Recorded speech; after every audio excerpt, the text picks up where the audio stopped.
why don't we get started? Firstly, I'll introduce myself. I don't remember whether I was here last month or not, and whether I was introduced or not. I'm Eric Benchmall. I've actually taken over from Annie Wang for the center leader role, the co-center leader role with Derek Beal for U of T for CCHCSP.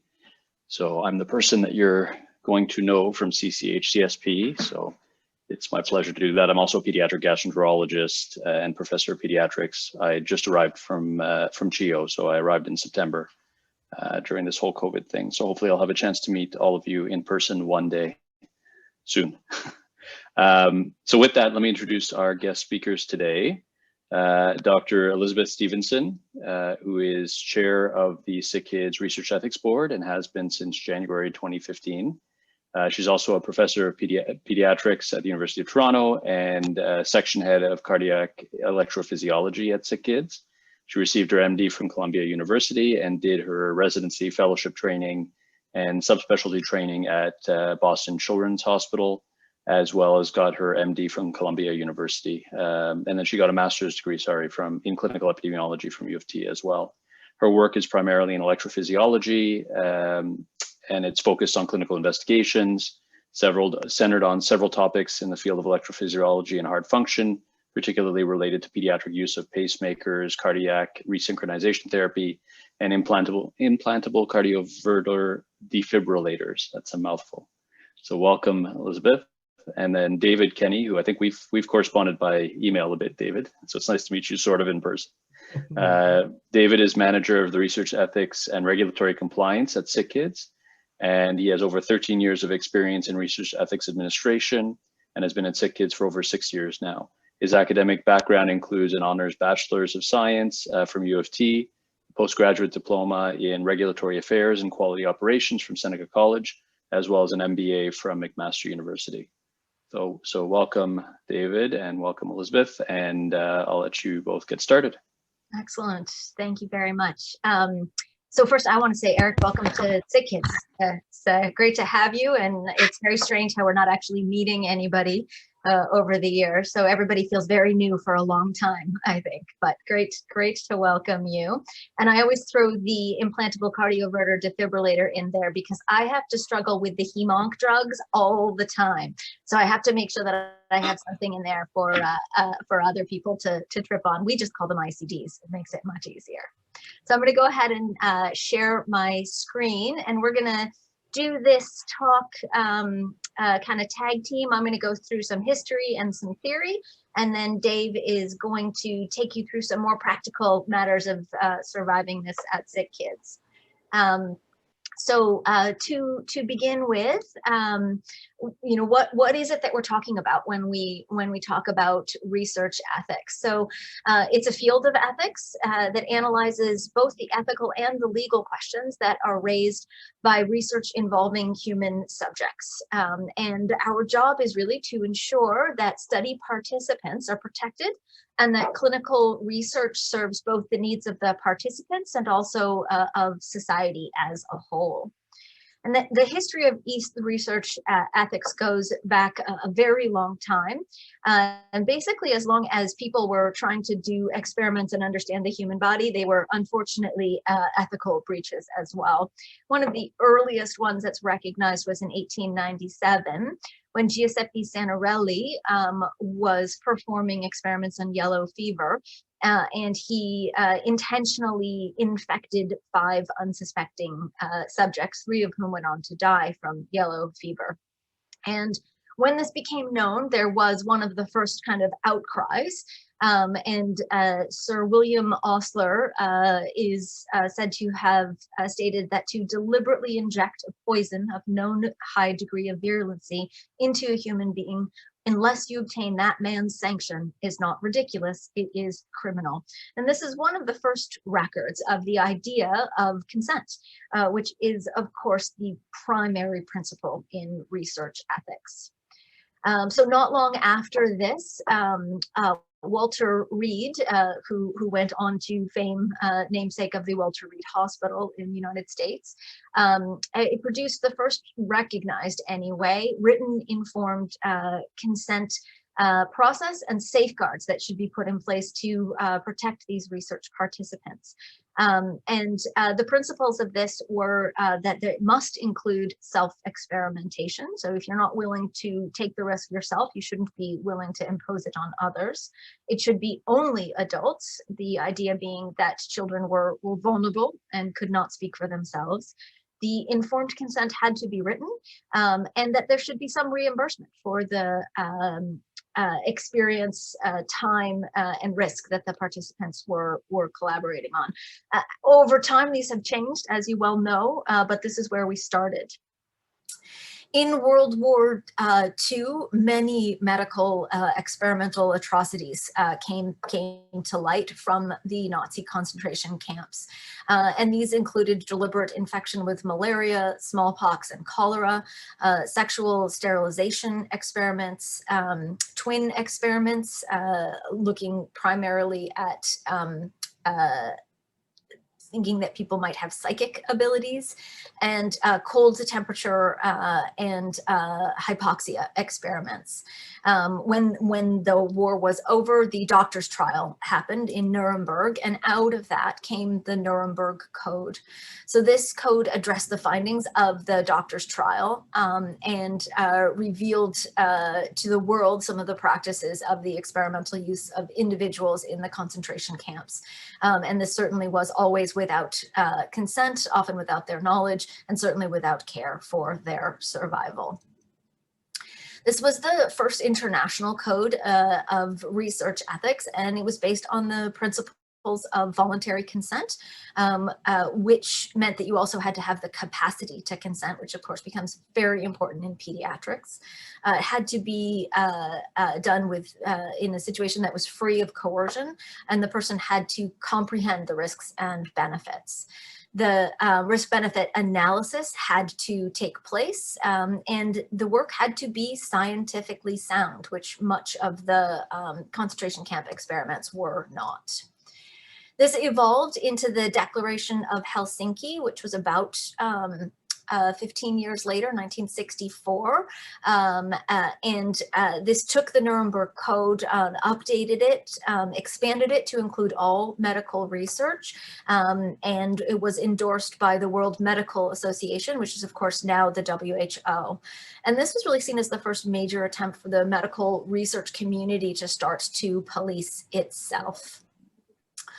Unfortunately, these research ethical failures are not limited to Europe, and the Canadian equivalent occurred in the residential schools from 1942 to 1952, where malnourished Indigenous children were enrolled in nutrition experiments. The parents were not informed that this was happening, and no consent was obtained. The control groups were not given what was the known standard of care for malnutrition, which was of course to feed these children. They were kept in a state of malnutrition to provide a control group. The experimental groups were given very specific supplements, many of which were ineffective or even caused harm. The rate of death in both the experimental and the control group was far above the norm. Dental care was also actively removed from these children. So kids that would normally have arrived and gotten dental care had the dental care restricted because the investigators wanted to study the effect of nutrition on the dental caries. And these studies were funded by the government, and the two primary investigators, one was associated with the government, and the other was at SickKids. So we cannot pretend that this did not and does not happen in Canada. Another fairly important case happening at a similar time was at the then named Willowbrook State School for the Retarded. And this is a study that went on from 1956 to 1972 in New York.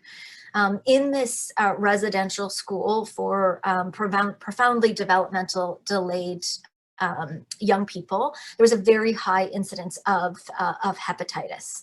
So the lead doctor, Dr. Krugman, and his colleagues actively injected non-infected subjects as they arrived at the school with what they described as a mild hepatitis serum, stating that they would probably become infected anyway, and they were hoping to study prophylaxis by studying the natural history of the disease from onset. The parents did sign a consent form, but it was quite deceiving. It really described the process more like a vaccine as opposed to an active infection. It was coercive. There was more rapid admission to the school through the hepatitis unit, and these children and young adults needed an exceedingly high level of care, which was very challenging for a lot of people at home. And the school was thought to be the best method of care. And of course, the key here is that the children and young adults were deliberately infected rather than taking the fairly straightforward scientific opportunity to simply study those who are being naturally infected in this endemic environment. Of course, you're probably familiar with the Tuskegee syphilis experiment, which started in 1932 and went on until 1972. This was in Tuskegee, Alabama, associated with a fairly well-known research institute at that time, where 400 African-American men were enrolled. They were encouraged to join by the promise of free medical examinations and care, and divided into two groups, an infected group and an uninfected group. But there was clearly, over the course of the study, absolutely no therapeutic benefit, with the death rate in the infected group being 2 times higher than the control group. And anytime someone naturally became infected with syphilis, they were simply moved from the control group to the infected group. So not great scientific method. Over the course of the study, there were at least 40 wives who were infected at a time when prevention was known. There were 19 children born with congenital syphilis. Despite the fact that halfway through the study in 1952, penicillin became easily available and known to be curative, the participants were actively kept from receiving this therapy. They were consistently told that they were being treated, although they were typically receiving simply aspirin, and so they did not seek out any other resources.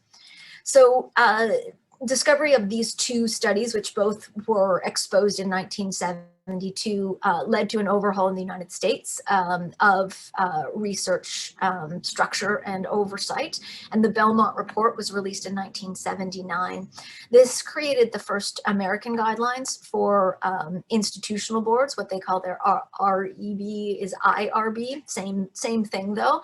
And it's embedded both in US law for the FDA and also in the Department of Health and Human Services, and has the 3 fundamental principles of respect for persons, beneficence, and justice. In Canada, at the same time, similar oversight was being developed. And in the 1970s, the Medical Research Council and the Canada Council developed guidelines for research involving humans. In 1978, the Social Sciences and Humanities research groups established and adopted the same. But we didn't have formal guidelines until 1998, when CIHR, SSHRC, and NSERC all jointly published the Tri-Council Tri-Council Policy Statement, which we lovingly know as the TCPS, which was updated in 2014, the TCPS2. Unfortunately, despite the fact that awareness was increasing, these types of problems continued, and you'll see a theme here that the worst atrocities are almost uniformly in vulnerable communities, whether those are the young or minorities or both. And the Trovan trial, which occurred in Kano, Nigeria, is an example of this. So this was a Pfizer-sponsored trial that took place during a very large meningococcal outbreak in Nigeria and studied their new antibiotic, trovafloxacin, versus the gold standard therapy, which was ceftriaxone. There was no true informed consent, and in fact there were risks of the drug, including liver failure, that was not communicated to the participants, even though it was included in an American consent form at a similar time for trovafloxacin study. There was no local approval, although that is a well-recognized principle of research ethics that, that needs to be approved in the community where it's happening. And in fact, the gold standard treatment of ceftriaxone was delivered with a subtherapeutic dose. So the recommended dosage of ceftriaxone was 50 to 100 milligrams per kilogram, and they gave 33 milligrams per kilogram. In addition, children that were receiving the experimental drug Trovan were not switched to the standard of care if they worsened. And in the course of this trial, 11 children died, 5 in the Trovan arm and 6 in the undertreated ceftriaxone arm. And this was only in 1996. Other examples of places where a study can go wrong is with inadequate scientific background. So Ellen Roche was a technician at the Johns Hopkins Asthma and Allergy Center. And she agreed to participate in as a healthy control in a study looking at the pulmonary effects of a chemical called hexamethonium. And it was thought to be a fairly benign trigger of low-level bronchospasm, but their scientific review was quite inadequate. They did a single lit search through the PubMed in the day, which stopped in 1960, and did not have anyone who recognized that hexamethonium was well recognized as a severe toxin to the pulmonary system. And in fact, Helen died quite quickly after the exposure. And this was one of several problems at Johns Hopkins, which led to a complete overhaul of their research ethics system.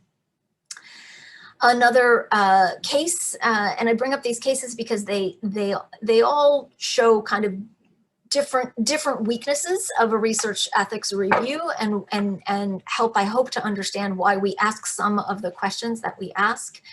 So this case is Jesse Galzinger, and he was a young man, 18 years old, who had ornithine transcarbamylase deficiency, but a fairly mild version. He had mild developmental delay, but led really quite a normal life.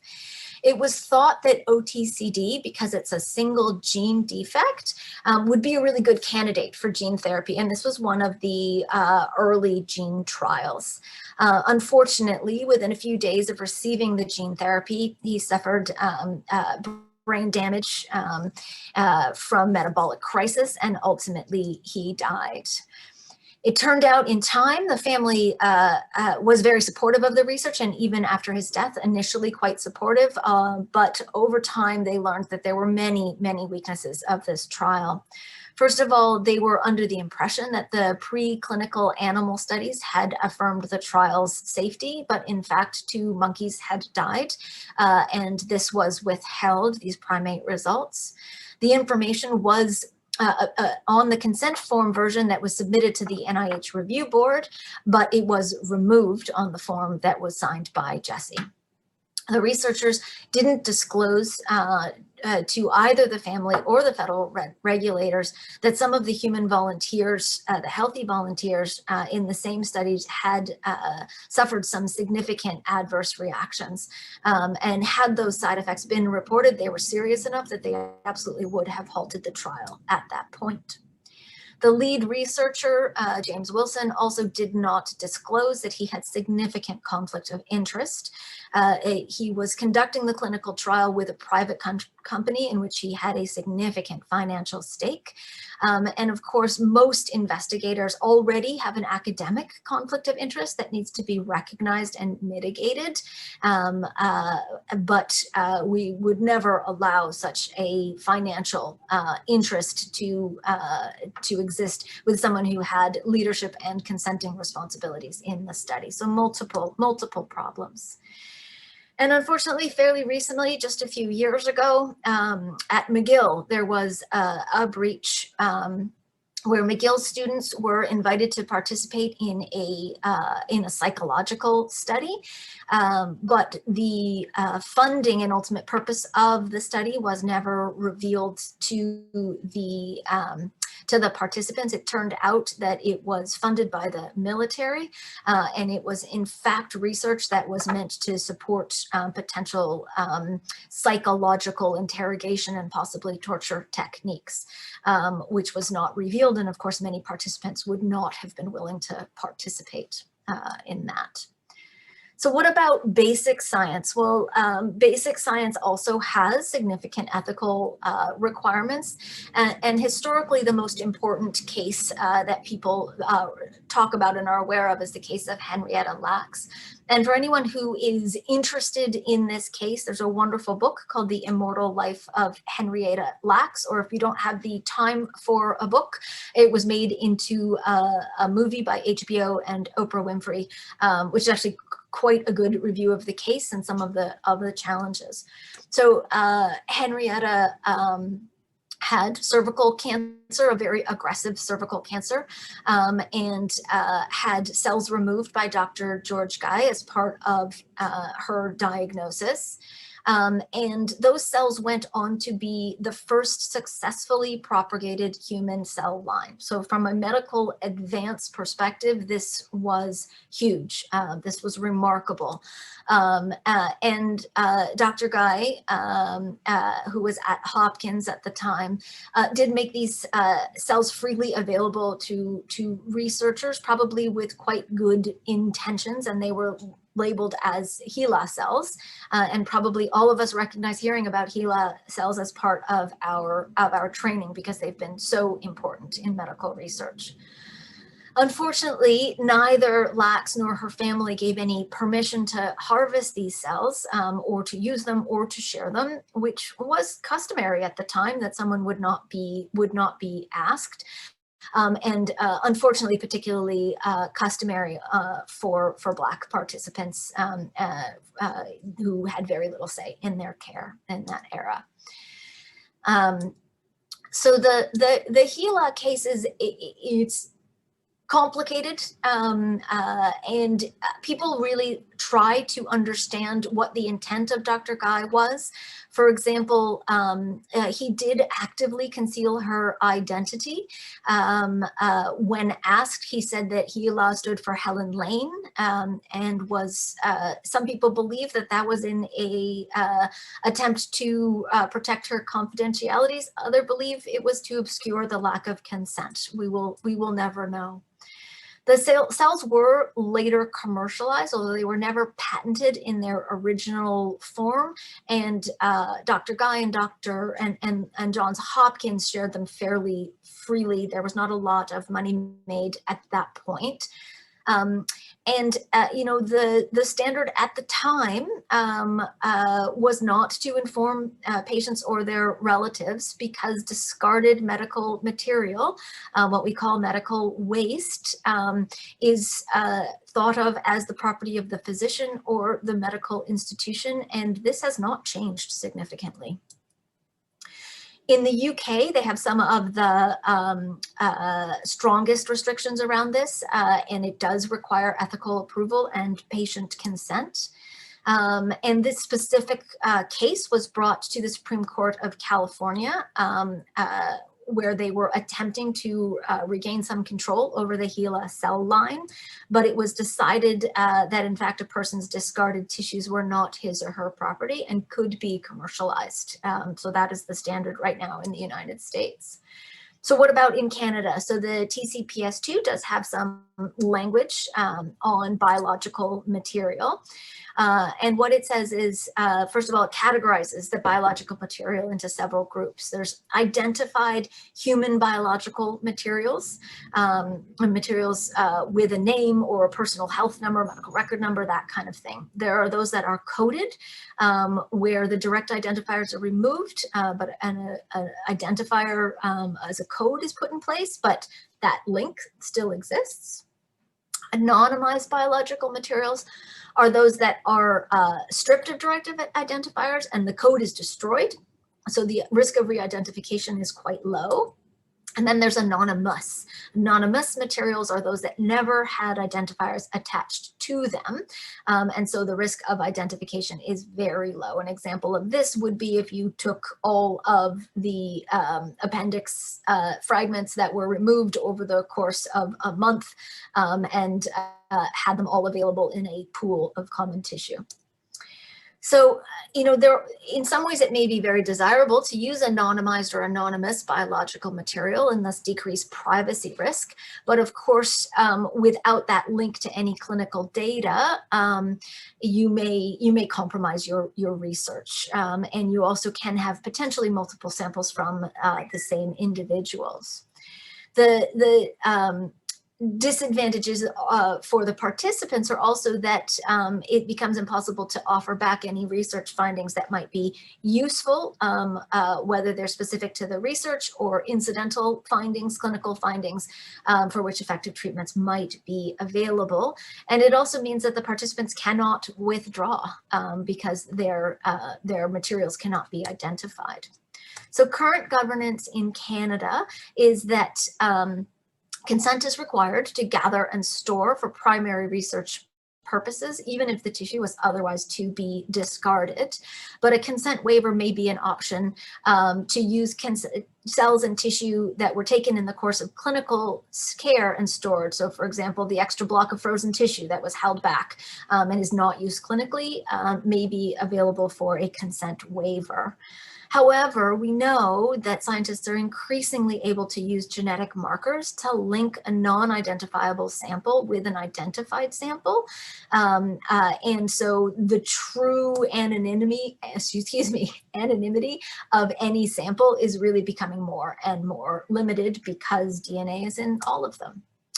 So very briefly, I'm going to just skim through our review process. And as we go through it, you keep in mind that these are sort of the 7 primary requirements that are kind of internationally used to look at the evaluation of the clinical research study. So first of all, the value, the enhancement of health or knowledge that will come out of the research, scientific validity, it has to be methodologically rigorous. You need fair subject selection, which will both satisfy the scientific objections, but also distribute the risk and the benefit of the research. And this is a really important issue in ethics right now, where we recognize that historically risk was often distributed primarily to vulnerable populations and benefit primarily to privileged populations. And if anyone is interested in this, I strongly recommend Harriet Washington's book, Medical Apartheid, which goes through the history of medical experimentation in Black America, and it is very powerful. You need to have a favorable risk-benefit ratio overall, which means that you're minimizing the risks, maximizing the potential benefits, and the benefits to the individuals and the knowledge gain to society must outweigh the risks. You need to have independent review. So unaffiliated individuals must review the research and approve, amend, or terminate it so that you don't have an institution that only pushes forward its own interests.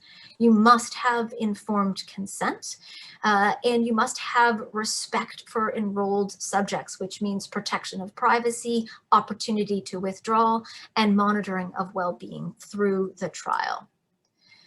In Canada, this is all done through a research ethics board, and all research involving humans must be approved by a research ethics board, which here consists of subject matters with subject matter experts, health law and privacy experts, ethics experts, and a representative of the community, which may be a parent or patient partner, as we do at SickKids, but sometimes it's also a representative of impacted communities. So I'm actually going to pause there, and we will go over to David here. And if we have a little extra time at the end, I can also talk a little bit about the specific documents that we look at and what we are looking for in each of those documents, why they're relevant, because sometimes people wonder, why do you need to see the budget, for example? But I'll let David take us through some of the local logistics at SickKids.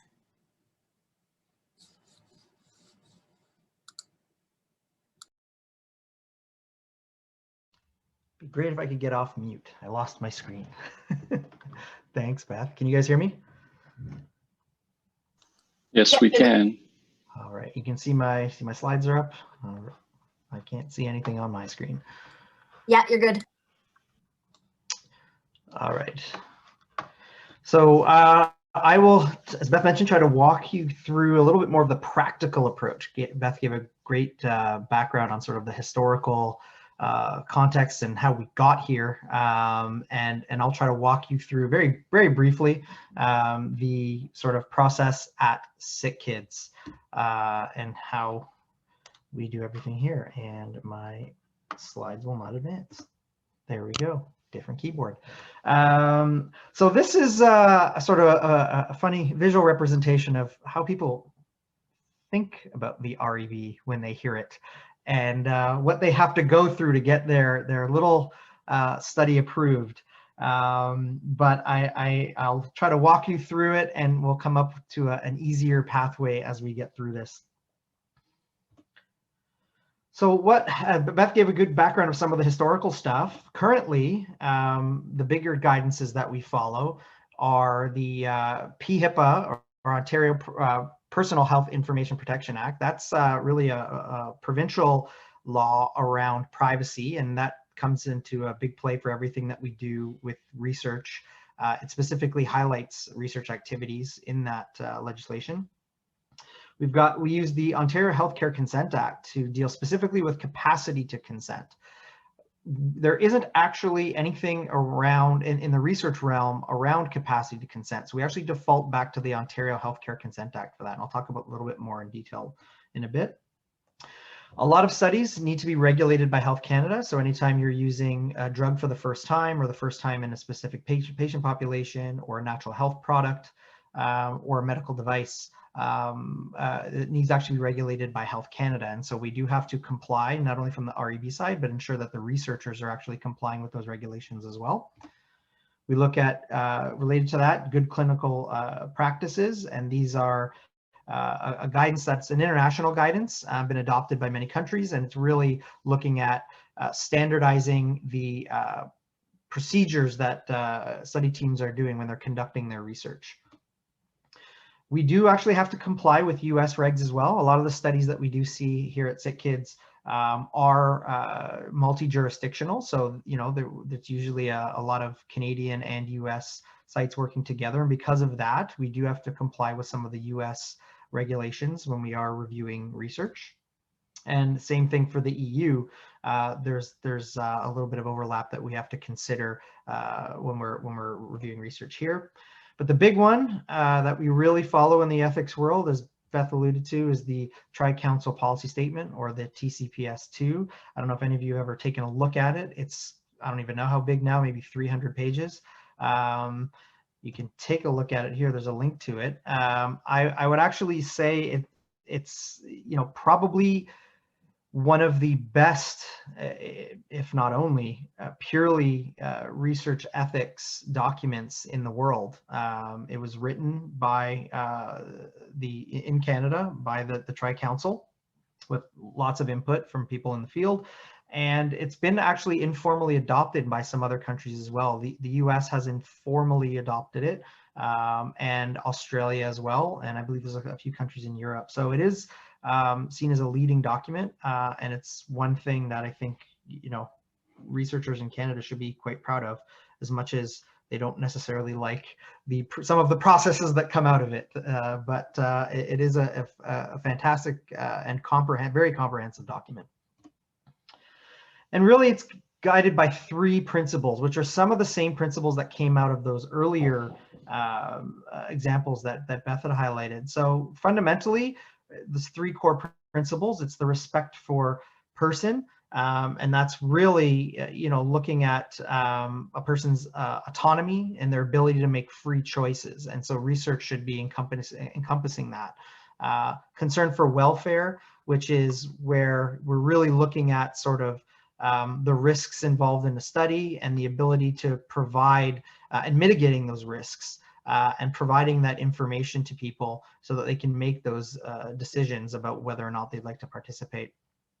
Justice is basically treating all people with equal respect and concern. It doesn't mean that everyone gets treated equally, but we have to consider specific things like vulnerable populations and people with limited decision-making ability, rights, and opportunities or power. And we have to consider all that when you're building a study and when the Research Ethics Board is reviewing a study. Those are the fundamental principles that we look at. So who are we? The Research Ethics and Regulatory Compliance Office. So I'll just highlight the staff because many of you here are probably working on projects and you'll definitely be working with some of my team. We are a pretty large team. We've got Sonia, who's sort of our main person. She's our administrative coordinator for the office. We've got several REB coordinators, Ryan, Maria, Arthi, Gabriel, Lynn, Miriam, and Tamara. Now they work on basically all prospective studies. So if you're working on a prospective project, you'll probably be dealing with one of the coordinators, and they're split up sort of by clinical areas. And so someone might handle cardiology, someone's in the oncology wing, things like that. So you'll always have sort of the regular person to go to. Our REB analysts, they handle all retrospective research and all renewals. So all studies that get approved do need renewals, and they process all those for on behalf of the board. And then we do have two what we call research ethics and regulatory compliance coordinators, and they specifically help out with the Health Canada regulated studies that need to go through Health Canada, and they'll specialize in that area. And then of course we have the board, where Beth is the chair of the board, and we have currently four vice chairs. We have 2 panels. So each panel meets once a month, so we have 2 meetings a month. And then we do have a new panel starting up that's going to focus on machine learning and AI studies, because that's the new big thing that's coming around the corner, and we want to be prepared for that. So if you do need to reach out to us, these are the people, and we'll always be happy to help. We'll have some more contact information at the end. So what do we actually do? How do we support the board?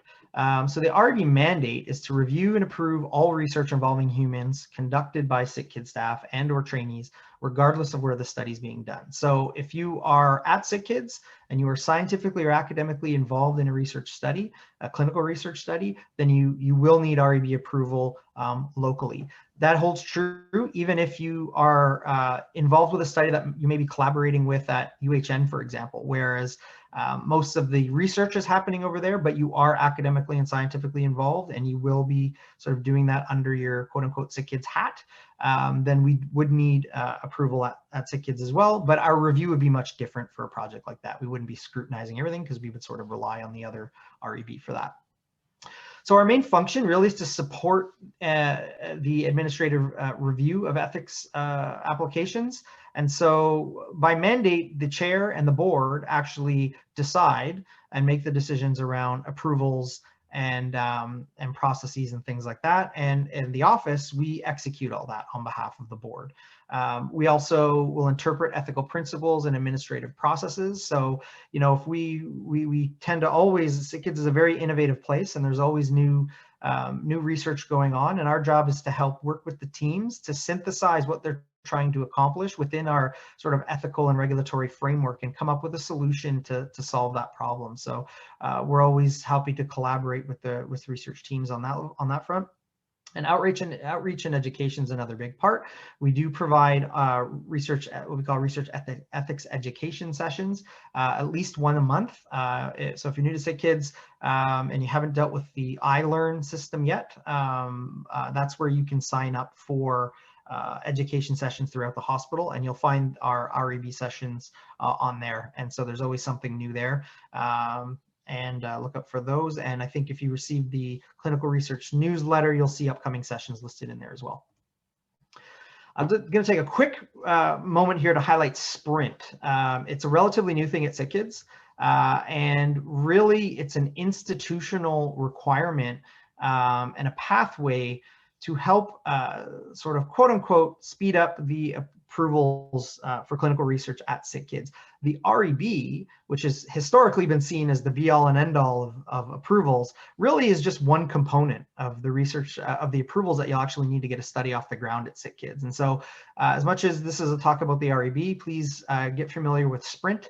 You can see it on the Clinical Research Services site, because every study will actually have to go through Sprint before you get your REB ready to go. And it's a pathway that will guide you. Basically, you fill out a little questionnaire. It will sort of guide you and ensure you get all the appropriate approvals that you'll need for your research.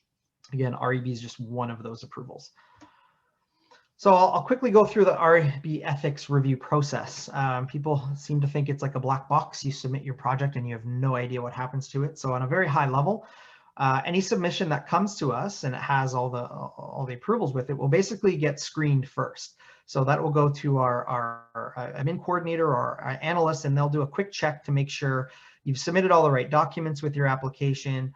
All the documents have the appropriate version dates on there. The scientific review has been completed, and you have your what we call pre-REB certificate, which is what Sprint gives you, so that you're ready to submit your REB. And we do a quick screen of that to make sure everything's there. If it's not all there, we will send that application back to you and let you know sort of what's missing.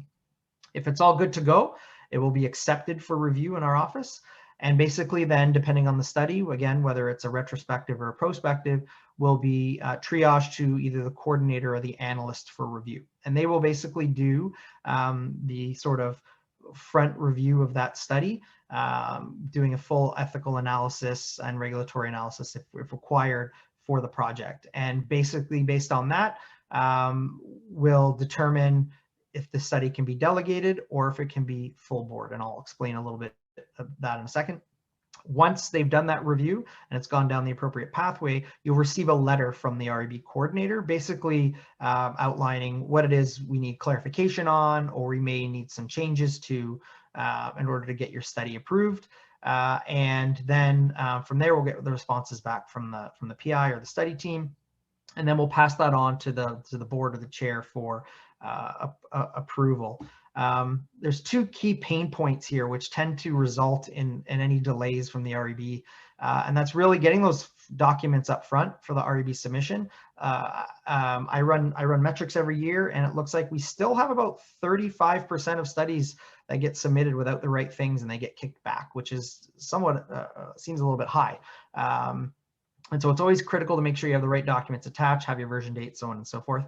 The other place where there's delays is after we've sent you that review letter. Sometimes we don't get them back, or when we do get responses back from teams, half the questions haven't been answered, or we get sort of a yes or no answer to a question that was asking a little bit more in-depth information. And so sometimes delays can happen there. And ultimately, once you have REB approval, you're still not okay to go ahead. You still actually have to go back and seek final Sprint approval from the Sprint team, because you may need contracts, you may need some other things. And again, that's an institutional requirement. Just be aware of that. So when we talk about full board or delegated review, how we determine that is really based on the notion of sort of minimal risk, and whether a study is greater than minimal risk or no greater than minimal risk. And so when we're reviewing those studies, if something is like a phase 1 clinical trial, for example, that would definitely be over minimal risk, and that would get reviewed by the full board. And so projects of that nature get scheduled for one of the board meetings. They get a review from that board, and then ultimately the REB coordinator from my office will do the work with you on the correspondence back and forth. So we'll basically take all those questions and concerns from the board, and we'll send that back to the research team. Studies that are for delegated review are primarily secondary use or retrospective or chart reviews, as they're commonly called. Those projects will get primarily reviewed by just one of the coordinators or analysts. They'll work through everything with you, and once it's sort of ready to go, then we'll kick it up to one of the chairs or vice chairs for final sign off on that. Another type of study that might be more applicable to what you guys are doing are case reports or case series. Which if you're doing a case report, we sort of consider those more of a medical education activity for the most part, and they don't typically need REB approval. However, you do still need consent for that, but that's something that can be done through the medical chart and doesn't have to come through the REB office. However, a case series is when you're looking at 3 or more participants, and that would typically need REB approval. and still, again, consent, but you'd probably use now a more formal consent form, one of the templates that we have or we provide, which is a little bit more research focused and based.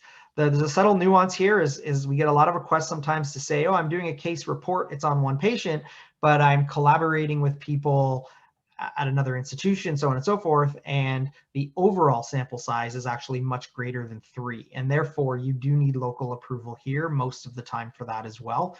So just be cognizant of that. It's really about the bigger scope of what the project is, not necessarily the fact that there's only one participant that you're looking at here. Documents for submission, again, scientific review is something that's always required. Study protocol, for prospective studies, study protocols are always required. Consent forms, if applicable for your study, are required. Data collection forms, some REBs require them, some don't. We do. We want to see the data that you're collecting because we want to ensure that it's not including any identifiers or potential risk or anything like that. So we're looking at that, and study budgets. And very quickly, one of the big questions is how long does it take? I always say plan ahead. Here's a very average breakdown of where we are. So if you're doing a full board study, so something like a clinical trial, you really want to be planning 4 to 6 months to get your approvals in place before you're actually going to be ready to go. Something a little bit more simple, like a retrospective, typically we can have those approved within a month. I'll say it is a partnership. You get back to us quickly and we'll get back to you quickly. Typically our review times are in this range of 5 to 10 business days for a retro, about 20 days for a delegated. I would say this is what I advise people, but it can fluctuate a little bit. We've been pretty good, actually, probably averaging more about 15 days for delegated projects, and some are around 7 days for retros, and amendments I think average 9 days. So it can go a lot quicker, but just be aware that it can take time as well. We're based purely on volume. If we get a lot of studies, it just slows down because there's only so many people in my office. We have 2 systems. Everything we do is electronic at SickKids. So we have our what's called the EREB system. You'll hear that. That's where you submit studies to us. If you happen to be working on a multi-centered study in Ontario, you may use the Clinical Trials Ontario site, but everything is electronic. We have no more paper other than old studies that pre-existed these systems, but we've had these now since about 2016. I'm totally going to run out of time here, so I'm not necessarily going to go through this stuff, but there's basic principles to consenting. Again, it must always be voluntary. The consent must be informed, meaning you got to give them everything, benefits, risk, description of procedures, rights, responsibilities, all that good stuff. And consent is actually ongoing. It's not just something you do at the beginning of your study. Consent should be always thinking about it as you're going through, especially when we're dealing with pediatrics, and people may gain capacity or gain consent as we're going through that. Capacity is the big one here. So in Ontario, there's no minimal age requirement for consent. Children with capacity can consent for themselves. Some people think, they have to be 16 and then you can consent. Well, no, you could be 8. And as long as you have the capacity for what you're consenting to, you're okay to do that. Longitudinal studies or long-term follow-up studies, there should be this requirement of ongoing consent because people may gain capacity as they're going through the study, and they should then be consented if they were assented previously. We've got multiple ways to obtain consent in writing, which is your most standard one. Here's your paper consent form, sign away. We do allow verbal in some very low risk studies where it may be okay just to seek consent over the phone, and the study team themselves would document that the person has consented. There's implied consent, usually for surveys. You just put that little message on there that, hey, by completing this, you are consenting to the study. And of course, under COVID, the big one has been remote consent, and basically taking that sort of in-person, in-writing consent process and making it remote. And we do have a great guidance document that was developed earlier this year based on the world we're in now. Quickly, I'll talk about waivers. We do allow waivers for certain studies, typically minimal risk. But again, the waiver has to be justified. You really need to show that why the study should happen from a scientific perspective and why it's really impractical to get consent. It's usually and most commonly used in retrospective research where you're just pulling charts for the last 10 years, and really you can't go back and obtain consent from those folks. One of the critical things, we're always looking for is consent. When you're building consent form, is the level of reading should be as low as possible. You know, bare minimum. Try to get it down to a grade 6 and 7 level. It's not always possible, but again, try to avoid long sentences. Try to avoid complex scientific terminology, and try to break that down where you can. So using late term, short sentences, that sort of stuff. If you need more information, if you go on the Clinical Research Services page and then go to Forms, Templates, and Guidances, you will find a ton of resources there. We've got like 8 or 10 different templates on just consent forms alone, lots of guidance documents. I would highly recommend you take a look at our Research Ethics Handbook, which will give you really what I whizzed through in 15 minutes, probably an hour's worth of material around our processes, and then around some general things around what to consider when you're building your study. Common pain points for us, again, incomplete applications, lack of details. Sometimes we get one-word answers in our application forms. The more information you can provide up front, the easier it is for us to know what you're trying to do and get your study through to approval. Inconsistency between documents. You know, you'll have, if you're doing a chart review, for example, in your protocol, you'll give us one date range, and in the application form, you get a different one. Again, spend a couple of minutes up front just aligning that stuff. It'll make your way through the system so much easier. Study documents that don't follow our templates. Following them is kind of key. It makes it easier for all of us and quicker for all of us, so we're not reevaluating language that's already been well established. Formatting sometimes can get hung up with pages missing. And some tips for you guys. Again, start early, ensure that you've accurately answered all the questions, avoid contradictions between the forms, ensure all the right documents that are attached. And if you do all these things, really, it's not that difficult to get through, but this is sort of where we see it here. We're always missing things. You never make it through, and it becomes a little bit of a challenge. But we like to make it easy, and I think I lost my easy picture there, but I have an easier one. But generally, and one thing I can always say is reach out to us, call us. We're really friendly. We're happy to help. We can set up a time and meet with you and talk about your project and really try to navigate you through the process pretty easily.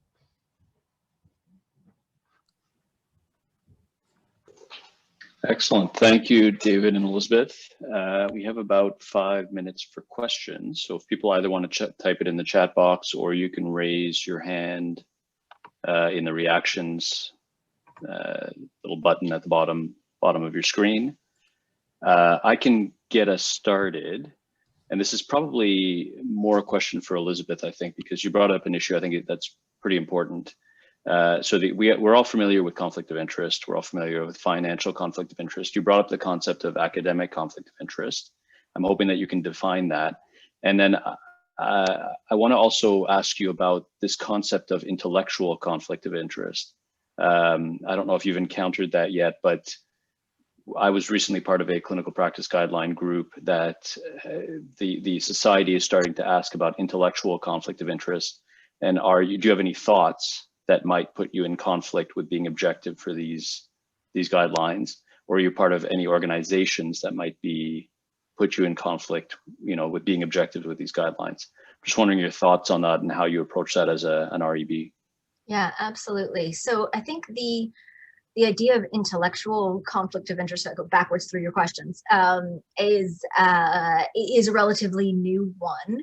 But it's something that I think a lot of us are acutely aware of during COVID, because during COVID, there has been this rapid evolution of the scientific knowledge, and you have seen people who have chosen a position in the beginning, and even as the science has evolved, they have been unwilling to evolve with it. And I think the aerosol debate is a really good example of that, where we all believed it was droplet. There's some pretty good science now to support it being aerosol spread, but a lot of scientists are defending their original position. So I think that's an example of the intellectual conflict of interest, in that they've established a position and they want to defend it. So that's a short-term modern social media version of the same concept. I think we don't have a great way at the REB to see that, to say, gosh, your claim to fame is this New England Journal article where you published, you know, when you were 2 years out of fellowship, you had this amazing sort of revamp of the paradigm around, you know, one particular clinical phenomenon. And you made your identity on that. It's now 20 years later. People are looking at that paradigm again, and it might not be correct. You are going to, as a human, want to defend your work, and so that would be another sort of intellectual conflict of interest that I think is important to consider as an academic. A lot harder as something for us to address. So we have to look at the structure of the study and look for bias, because we don't get a CV along with the application. I think that it's very tightly partnered with the sort of academic conflict of interest, which is basically you want your study to go well, you want to find something cool so you can publish it somewhere and be famous, right? Like that's kind of what all of us are doing in tertiary healthcare. We're all trying to make a name for ourselves. We're all trying to push the field forward. And yes, absolutely, we're trying to take care of the kids. But you know, it's an academic environment. We want to publish. It's easier to publish a positive study than a negative study. So those conflicts need to be addressed. They're more challenging. They're more challenging to identify and more challenging to address. And I think that the best mitigation is simply to start with acknowledging that they're there, so that we all sort of like look at ourselves in the face. There are some studies where we try hard not to have the PI be the person doing the consenting, because the PI has the most to gain, and so they are the most likely person to be a bit coercive, or maybe just, you know, two rose-colored glasses around the consent process. And it's better to have a research coordinator or someone with a little less skin in the game to be doing the consent. It's not always feasible. Sometimes the PI is the only person with the scientific background on maybe a small team to really do a proper job of explaining this. So it's not a hard and fast rule that the PI can't do it, but if you can, removing the consent a step away from the person who is most likely to benefit from a positive study will provide some mitigation for that sort of academic conflict of interest. Great, thank you. I don't see any hands up or any questions in the chat box. So I have another one maybe for David, very quickly in the last minute that we have.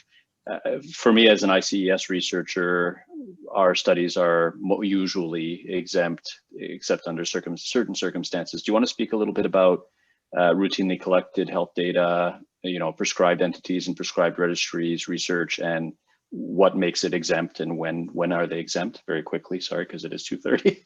Yeah, no worries. So the rule at SickKids, and this rule varies between institutions. So currently the rule at SickKids is if you are an ICS scientist and you're doing a project sort of exclusively using ICS data really through your portal at ICS, then you don't need local SickKids approval for that. However, if you will be combining that data with local clinical information or anything of that nature, that will require some local oversight from us. Or bringing the data on site for some reason. If you can't keep it at ICIS, then we need to make sure that the data protection pieces are in place. And I assume that it applies to all prescribed registries like Born Ontario as well, research. You know, it's evolving. So, 5 years ago, we required REB approval for all of the ICIS work. And most of it was done through the Sunnybrook REB initially. And there's been sort of an evolution over time. So I wouldn't say that we're necessarily to the point that we're like, oh yeah, if you're a prescribed entity, you're good to go. Part of that is because the data that they get is different, where it comes from is different, and how people want to use it is different. So I think we're evolving to try to balance the privacy protections with making sure that the research is still feasible. ICIS has very good internal privacy mechanisms and systems to assess a project that are not REB, but that are privacy related. And I think that that's an important step that makes us a little bit more comfortable. The reasons for a prescribed entity being a prescribed entity are specific. to that entity. And so there are different avenues that they can go down. ISIS is supposed to be for public health administration systems, and that's where their waiver comes. A lot of the work is, walking that line pretty tightly these days. And each prescribed entity has a slightly different reason for being allowed to have it. So I don't think we have a hard and fast rule for those. But absolutely, if they're a prescribed entity, we do know that there are certain privacy practices already in place that do hold water with us. And I would say if a student or a fellow is doing research with one of those groups, you should email the SickKids REB just to be sure. Yep. And email the group that you're working with, because I know even ICES, if you're doing anything on ethnicity, if you're doing anything on immigration data, if you're doing anything for sure on First Nations and Indigenous health, you need REB approval anyway. So you have to be very cautious about assuming that you don't need REB approval. My favorite answer is always ask. Just ask us. Yeah, just ask. Happy. We're pretty responsive. We'll give you the so much better than finding out you should have had it and you didn't get it. That never goes well. And the other thing is, for these types of applications, it's really not a very onerous process to go through. So if you need it, for example, we're going to look at a database like that, and we're not going to ask for consent. That's obviously not appropriate. So do know that we see these all the time, and there are fairly efficient methods through to make sure that you've got the oversight you need without being burdensome. Perfect. All right, so with that, we're 3 minutes over. I don't see any hands up, so hopefully people found this useful. I know it can be overwhelming, but you're all there to help, and we understand that, and emailing with questions is the most appropriate thing. So thank you very much, Elizabeth and David. Very nice to meet you sort of in person. And we'll talk soon, I'm sure. It's been a pleasure. Thanks, everyone. Take care.